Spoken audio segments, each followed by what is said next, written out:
Lepo pozdravljeni.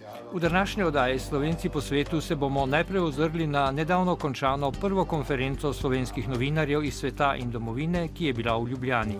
Na njej so med drugimi sodelovali številni zamejski novinarji in uredniki ter predstavniki medijev iz prekomorskih držav. Konferenca je imela velik odmev v javnosti in je uspela v vseh pogledih. Sicer pa prisluhnimo najprej Borisu Pleskoviču, predsedniku Svetovnega slovenskega kongresa, ki je skupaj z Radiotelevizijo Slovenija pripravil srečanje. Prijavilo se za to konferenco preko 140 udeležencev. Zelo bogata, strokovno na višini, zelo lepa razprava je. Samo na te okrogli mizi, ki zdaj poteka, so predstavniki 7 držav. In tudi to smo danes slišali, da moramo govoriti o enotnem slovenskem kulturnem prostoru, ne pa v zamejcih, ker meje ni več. Mogoče bi mogli reči Slovenci v Italiji, v Avstriji ali Slovenci v sosednjih državah, namesto zamejstvo. Razprave so izredno bogate, tako da danes zjutraj na prvi mizi so rekli, sam ta miza bi mogla biti cel dan, ker je toliko vprašanj, ker je toliko stvari, ki so odprte. Imeli smo zelo dobra dva uvodna predavatelja, Darka Zvonar-Predan iz Večera in pa Mitja Volčič, ki je ikona, ki je legenda uspeha nekoga v drugi državi, Slovenca, ki je bil na samem vrhu Radiotelevizije Italije in ima 40 medalj iz celega sveta in nagrad in je krasen govor naredil, prišla. To bi še rad povedal, da je častni pokrovitelj te konference predsednik vlade Janez Janša. Včeraj je imela zelo lep govor podpredsednica Ljudmila Novak, prišel je tudi minister Žiga Turk in pa seveda generalni direktor RTV, ki je tudi sponsor in je dal prostore in tehnologijo in pogostitve. Tako da konferenca je zelo uspešna in upamo, da se bo tudi ponovila, da bo postala tradicija.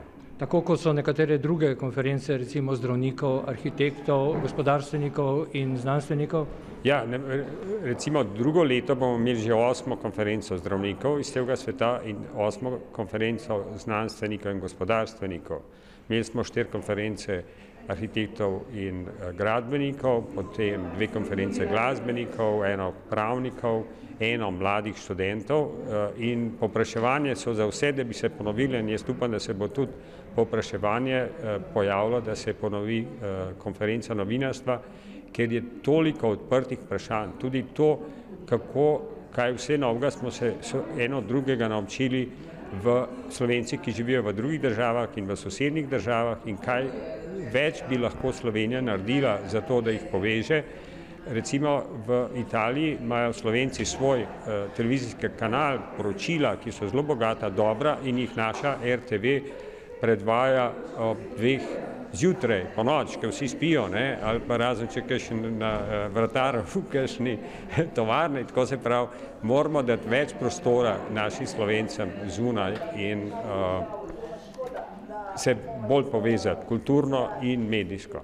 Skupnega imenovalca seveda ne moremo potegniti vseh teh razprav, pa vendar je bilo slišati in videti to, da novinarji pač želijo tako predstaviti svoje medije, v katerih delajo, pa tudi navezati čim več stikov z domovino. Ja, in to se dogaja prav na tej konferenci.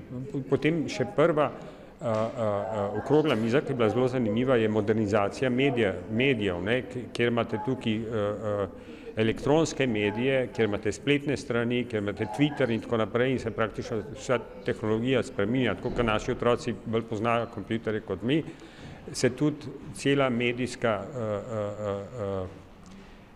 vsebina in scena se spreminja.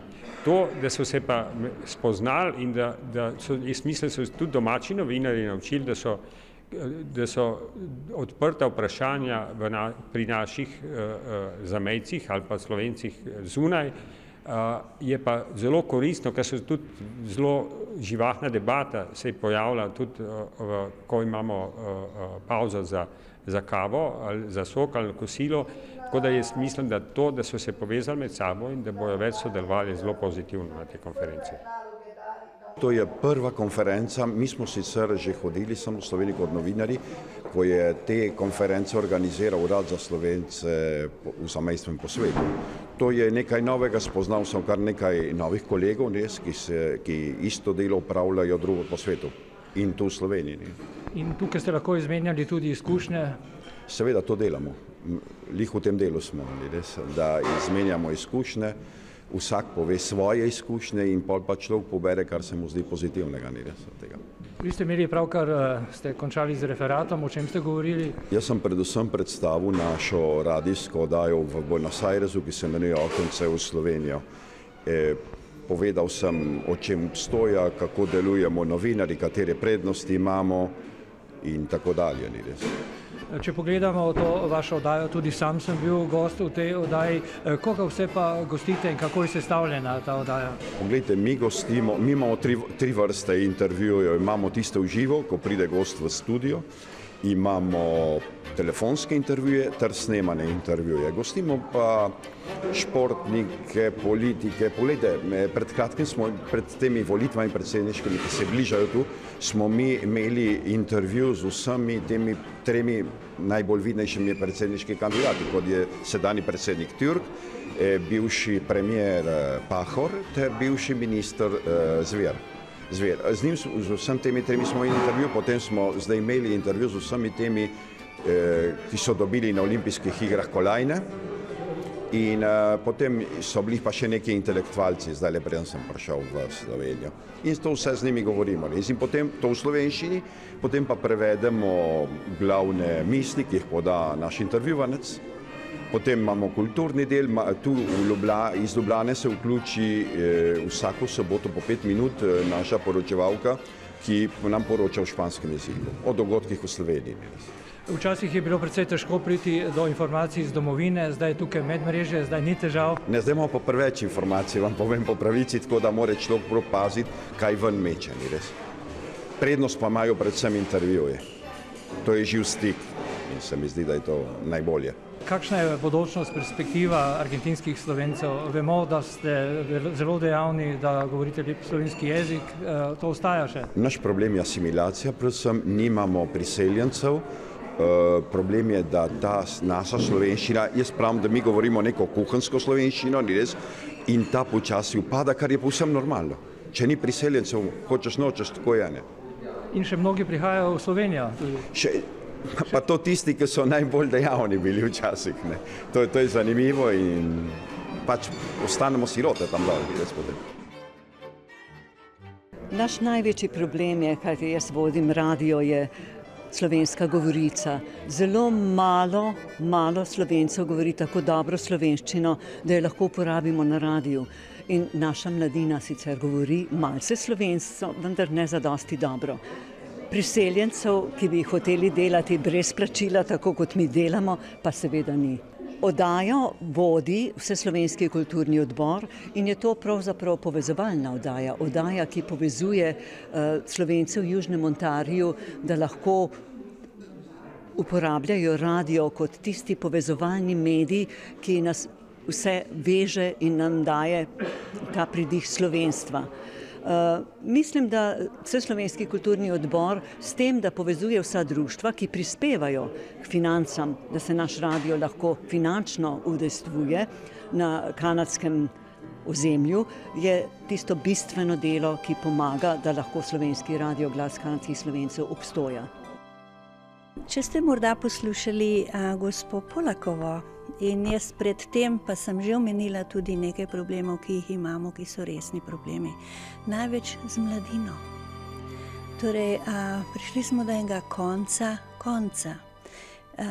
Kot veste, ne, naš prihod v Avstralijo je bil takrat od 55. do 70. leta in takrat so bili te ljudje mladi. Naredili smo vsa društva. Naredili smo tudi vse, kar je bilo potrebno za kulturo, za slovenski jezik največ. Ali zdaj prišlo je do nekakšnega konca, ljudje ne morejo več, kateri smo bili prej smo računali na te ljudje, da nam pomagajo, so bili vključeni, smo sodelovali, smo plesali, smo igrali. Zdaj tega ni več. Društva postajajo prazna, so pa milijonske vrednosti teh društev. Zdaj postajajo prazna. Naše društvo Planica, ki je naprimer s 500 sedeži dvorana, se bo zdaj konec januarja zaprla. Nimamo dotoka, ne mladih, starejši pa več ne morejo. In smo prišli zdaj do enega zaključka, kako naprej. Jaz sem tukaj največ v tem primeru prišla, da če mi od tukaj kdo kaj zna povedati, kako z mladino naprej. Mi kot angleški jezik, slovenščina ni potrebna, nimajo nobenih perspektivov, nimajo nobene vision za slovenstvo, za slovenski jezik. Zato se vsi držijo proč. Mi pa tudi ne moremo več kot toliko, ker ne vemo, kaj bi, kako bi. Vprašala sem pomoč, kako bi, če bi Slovenija nam bila pripravljena s kakšnim svetovanjem, s kakšnim predlogom za to. No, in ker smo pa vsi na isti poziciji, tudi v Sydneyju, v Južni Avstraliji, vse povsod, kjer so društva, sprašujemo resno, kaj bomo naprej. Naša oddaja se ne financira drugače kot spet iz člani.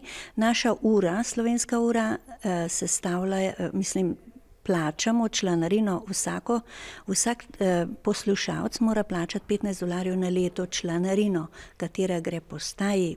Potem pa spet, ko ste poslušali, na leto imamo radioton, se reče, ki prispevajo spet poslušalci, morajo telefonirati, koliko darujejo postaji, in to pa moramo zbrati $1000 na leto, in to zopet dobi postaja za njihove stroške.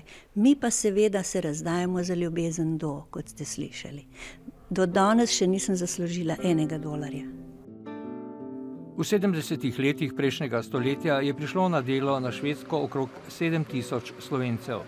Največ se jih je zaposlilo v Malmöju, Stockholmu in Göteborgu, kjer so ustanovili tudi slovensko društvo France Prešeren, ki bo prihodnje leto praznovalo 40-letnico. V tem društvu je bila vseskozi dejavna Erika Jakobsen iz Maribora. Poslušajmo njeno zgodbo. Ja, jaz sem samo odpotovala na dopust, da bi z sestrično šli naprej po Skandinaviji, kar se nama pa ni posrečilo priti do tega cilja, kar smo si izbrali. In zakaj Göteborg? Ja, ker je sestrična stanovala v Mölndal in Mölndal je pa kar blizu Göteborga, samo par kilometrov od centra Göteborga. Se pravi, šli ste na neke vrste dopust, potem pa je bilo treba poprijeti za delo. Kje in kako? Ja, prvič sem prišla v bolnico kot prevajalec in potem iz bolnice, ker mi je bilo dolgocajtno ostati brez dela, kar sem navajena delati, in sem se odpravila v Volvo.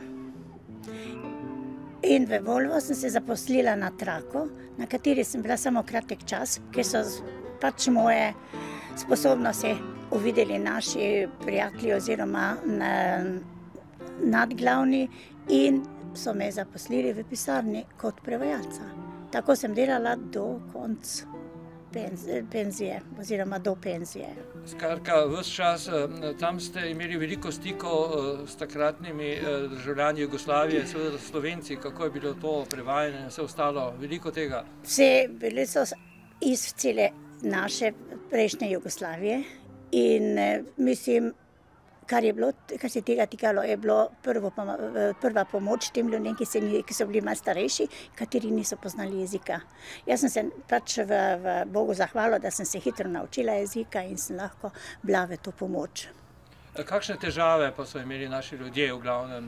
Težave so bile z potnimi listi, z dovoljenji za delo in z vsemi, kot se pravijo, papirnatimi vojnami, kar se je tega tikalo. In zaradi tega sem jim pač pomagala oziroma sem se vklopila v to, da pač se udeležim pomoči.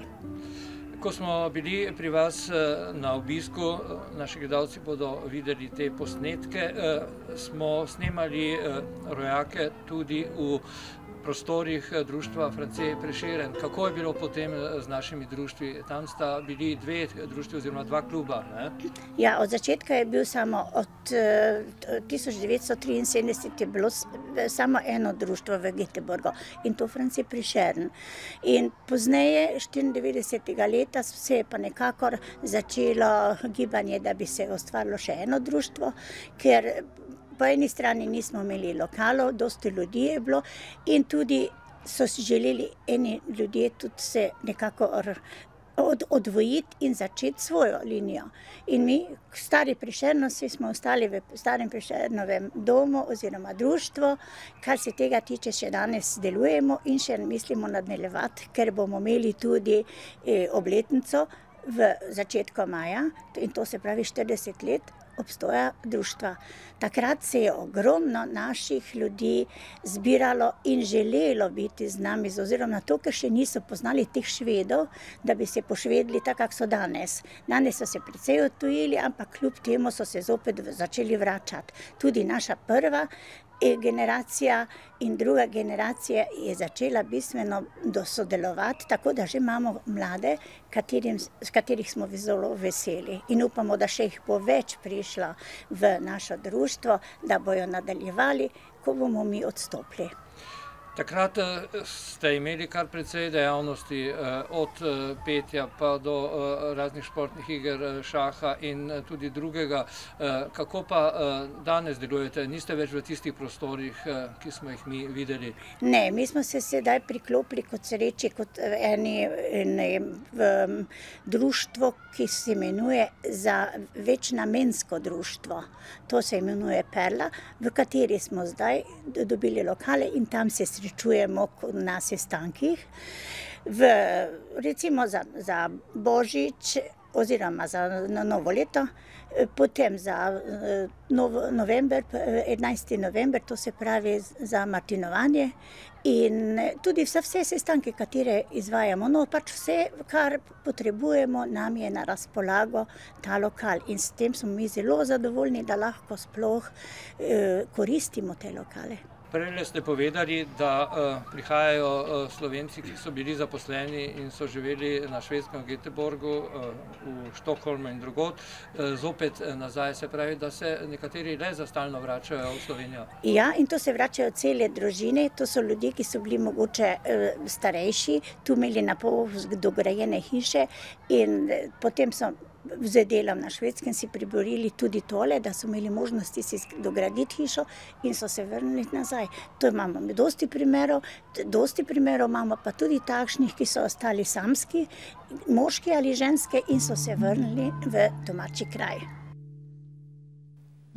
V seriji naših pogovorov z rojaki, ki so prišli v tem poletju, pa tudi že v jeseni na dopust v domovino, je tudi Milan Keržič iz Argentine.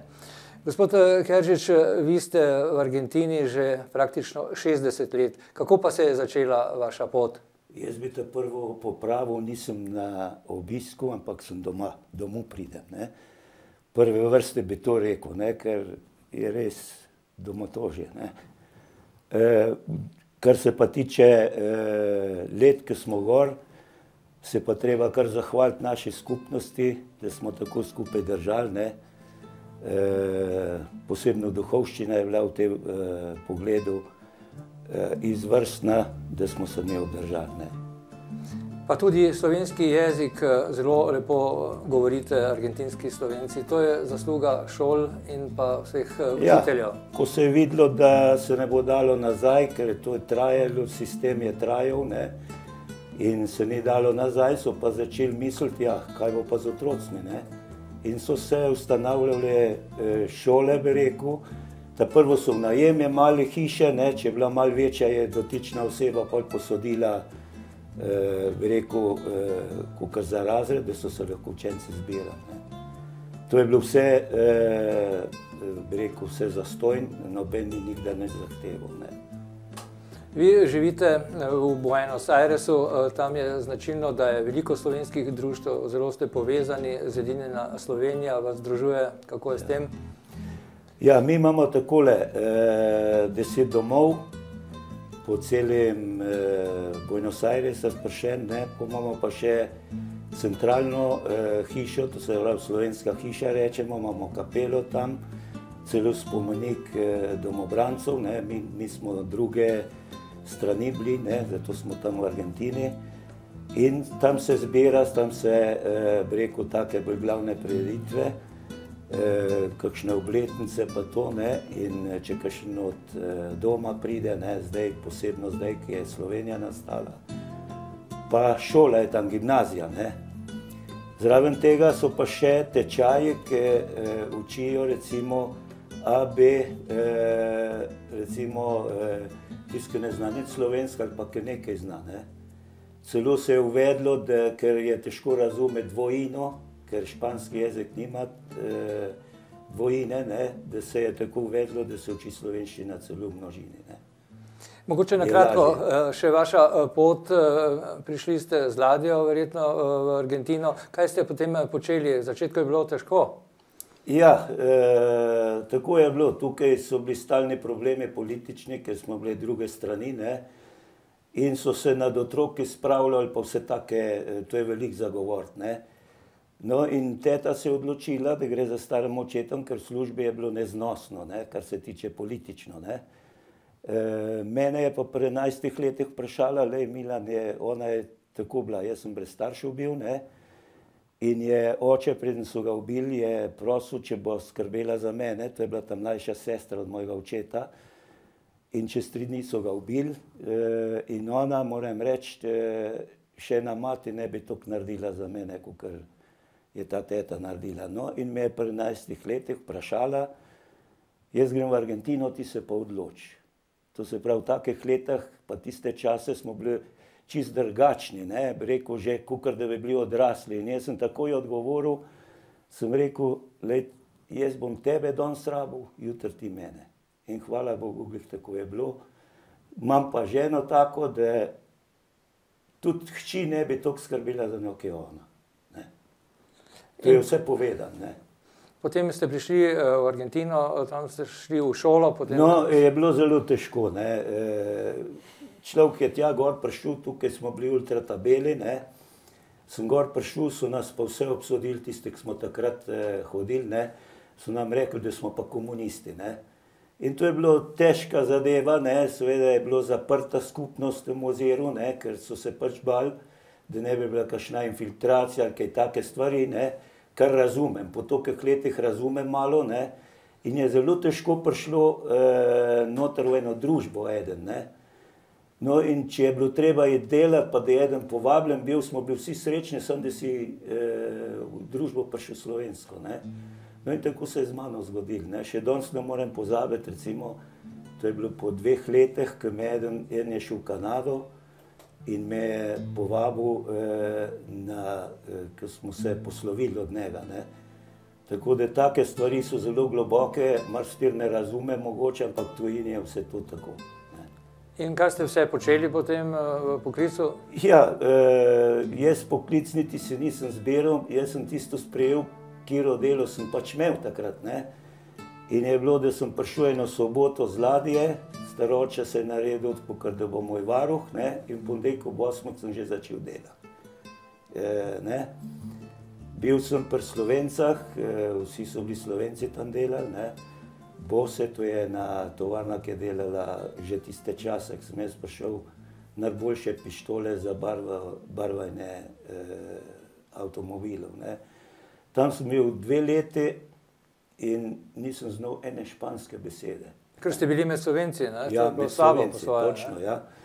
No, pa sem pa začel razmišljati, poklic se mi je dopadlo, nikdar nisem razmišljal, da bom to, kar sem bil. Pa sem pa rekel, nekaj je treba ukrenuti. In sem šel v špansko šolo, to bi bilo zaključek osnovne šole. Matematika pa tele predmeti ni bil problem, problem je bil jezik, ne. No, in jaz sem tisto naredil, tisto leto, tam sem se špansko navadil, ki še danes govorim tako, ne. No, pa sem se pa vpisal v višjo tehnično šolo in tisto sem vse zvečer naredil, ne. Moram ponoviti, nisem imel, mi je žena dala diplomo, moram tako reči, ne. Potem ste pa delali različne poklice, tudi gradbeništvo. Potem sem pa šel iz te firme, sem šel v drugo in tako naprej. Nazadnje sem na svoje delal. Ta prvo smo delali ene ključe, visoko napetost do 220 000 volt. To je bilo za takrat Argentina, v Argentini ta prvo, ne. Potem sem pa druge sem delal pol tele stroje za avtomobilske popravila, za motorje, za ravnovesanje avtomobilov pa take stvari, ne. To sem pa na svoje delal. No in kako gledate danes na Slovenijo? Kaj čutite do Slovenije? Glejte, jaz čutim preveč mogoče, ne vem. No ja, nikdar ni preveč, ne, kar se tega tiče, ne. Ampak ljudi pa vidim, da pa premalo čutijo. Se mi zdi, da je preveč. Moj pogled je ta, ker je Slovenija nastala radi denarja, ker se je govorilo, da Srbija vzame ves denar, ne, in na tej bazi, da so se odločili, da Slovenija nastane. Zato pa še danes plačujemo tisto. Če bi pa to bilo z dušo in telesom, kakor smo mi vzeli v Argentini, ki smo ponoreli, ne, kar se tega tiče, celo smo se združili stari Slovenci in novi Slovenci, ki smo bili politično razdeljeni tudi, ne, bi jaz tako rekel, če bi tako zavzeli, bi danes Slovenija bila čist nekaj drugega. Ta pogovor nastaja v Račah v družbi članov pevskega zbora Taščica. Oni so izrazili željo, da bi prišli v Argentino. Jih boste povabili, boste pomagali? Ja, to je vse po naključju, ne. Ta Taščica, jaz sem jo spoznal, moram kar reči, ena gospa je šla na operacijo in slučajno žlahta je rekla, da ima strica v Argentin in da zdaj je tukaj, no, in smo en stik dobili. So krasni ljudje, vsi tele, ki tole sestavljajo. Celo so me povabili gor na Parlapsko, ne. Sem se tam videl, kako se to dogaja, so zelo družabni tudi po koncertu, ki so ga naredili. In to me je navdušilo, da bi lahko v Argentino prišli, ne, da bi tam malo tele naše stare navade obudili, ne. Zbrali smo en dom, ki je najbolj naklonjen za to stvar, ne, da bi povabil, zdaj pa čakamo samo odgovor, kako bo na seji odločeno, ne. Jaz imam upanje, da se bo uresničilo, če ne bo letos, to se pravi drugo leto, ne bi bilo pa naslednje leto, ne, ker to je, mi imamo zelo zasedeno vse to, ne. Dobro, hvala lepa za ta pogovor, mi pa prisluhnemo Taščicam. No, dobro.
To je bila oddaja Slovenci po svetu. V prihodnji bomo objavili obširno reportažo srečanja folklornih skupin Slovencev, ki delajo in živijo v Nemčiji. Lepo pozdravljeni.